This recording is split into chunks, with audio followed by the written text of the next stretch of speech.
Jimmy Buckets.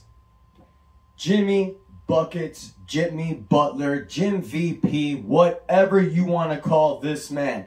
This boy right here, Miami Heat's assassin, dominated last night. Now, for those of you living under a rock and did not see the Miami Heat versus the Atlanta Hawks last night, you missed one hell of a showing. Jimmy Butler dominated the game from beginning to end. 45 points, leading the Miami Heat to a 115-105 victory. Now, all you fans of my channel, you saw the game. You saw that it was a great game. One thing I will give Atlanta, they brought it in game 2. They played a lot better. Defense was a lot stronger. Trae Young had a better game. Dude had 25 points. Bogdanovic had 29 points. They were fighting with Miami. Miami had a nice little lead in the first quarter. They came back. Atlanta took the lead, but in the fourth quarter, experience came out and talent went over. And Jimmy Butler just dominated. He took the game completely by control, you guys. Other guys that had a pretty solid game, you know, you have Max Strus with 14 points. Tyler Hero had 15 off the bench. But another guy that I want to talk about that really brought it last night, you guys, Gabe Vincent. This kid was everywhere on the floor. Dude had 11 points, knocked down a few threes. But my favorite thing that he did last night was that he was a defensive nightmare for Trae Young. Trae Young had 25 points. Jimmy had 45. Trae Young did have 25 points, you guys, but he shot 3 from 11 for 3. Gabe Vincent was annoying the hell out of him all night. Spoelstra knew that when Gabe Vincent was out there for those 26 minutes, whenever Trae Young was there, he threw his ass on him. Gabe Vincent was like white on rice with this guy. He did not let him leave the side. He disrupted his shot. He annoyed the hell out of him. Trae Young could have had a way better game if Gabe Vincent wasn't on him. So I got to give credit to my guy. He took, I believe, 2 to 3 charges last night.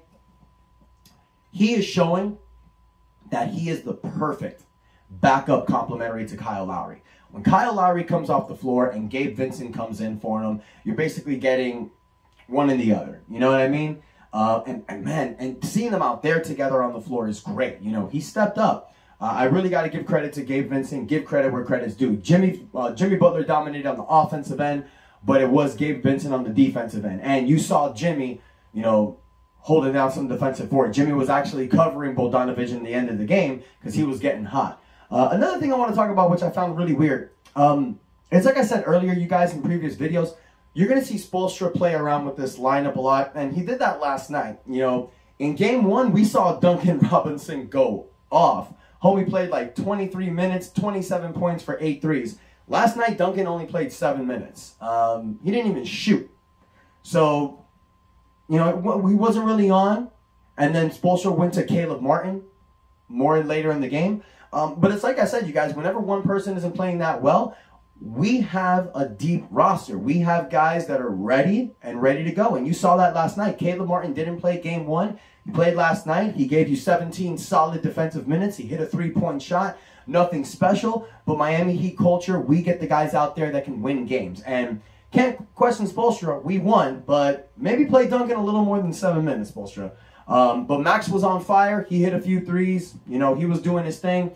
So the Miami Heat are on a roll, you guys. We're up 2-0. Game 3's on Friday. Game 4 is on Saturday. I called Heat in 4. It is possible that Atlanta can win 1 game on the at home.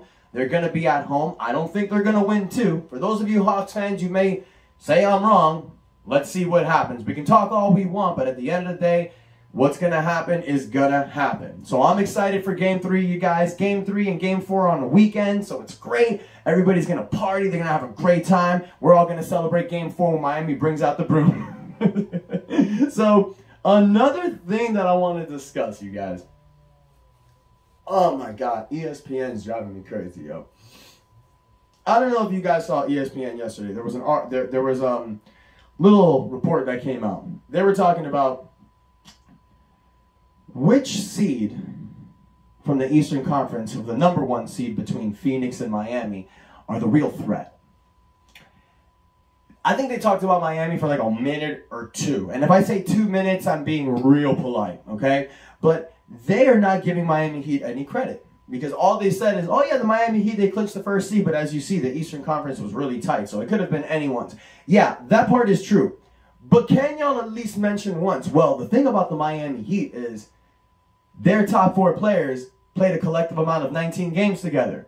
And still, they clinched the #1 seed against teams like Milwaukee, Boston, and Philadelphia. No, you don't want to say that. You just want to say that little crap, throw some shade on Miami, and then talk about Phoenix. Phoenix has the best record in the NBA. Look, I know, Phoenix is the real threat. Phoenix lost last year in the championship. They're gunning to win it this year. But they got to play a team in the East. And they don't want this smoke, all right? Miami Heat are proving without a shadow of a doubt that we are one of the best defensive teams in the NBA. And our offense is right there with us, all right? We ranked top 5 in defense this year. We ranked 12th in offensive efficiency. We were top 5 in the beginning and earlier in the season, but we had to struggle on with bench players to move forward. We hung our hat on our defense. That is what we do. These dogs from Dade County remind me so much of the 2004 Detroit Pistons.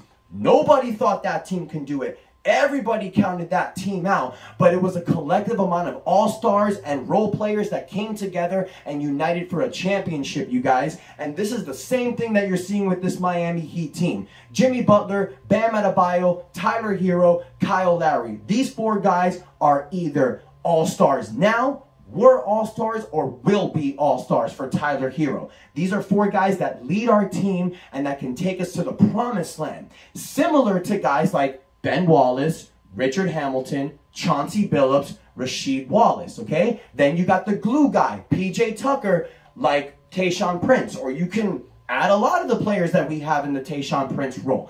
That's what we do. We're dogs. We're fighting. We're scrapping. You guys are going to see that further in the playoffs. So I'm excited, Heat fans. I know you guys are too, but let me know what you guys think in the comments. I mean, I'm sick and tired of this ESPN disrespect. I really like to see them to put a nice little 3-minute profile about what the Heat has done this year. You know what they do with other teams. The silhouettes, the little screening, the editing, what the Heat have done. Nothing like that. Give some respect to us. Put some respect on our name. But even if you don't, it's all good, because that's how we roll. That's how the dogs from Dade County do. We want all the smoke. We love hearing the disrespect, and then we throw it in your face. So ESPN, when the Heat make the championship, I expect an apology, and I expect a package about what we've done this year. You guys, I want to thank y'all for the support. Don't forget to hit the like button, comment, let me know what you think, and most importantly, you guys, hit that subscribe button, y'all. Remember, if we get to 500 subscribers by the NBA Finals, I'm going to do a jersey giveaway. Thank you guys so much for the love. On to Game 3, Game 4, Heat in 4. And that's enough said.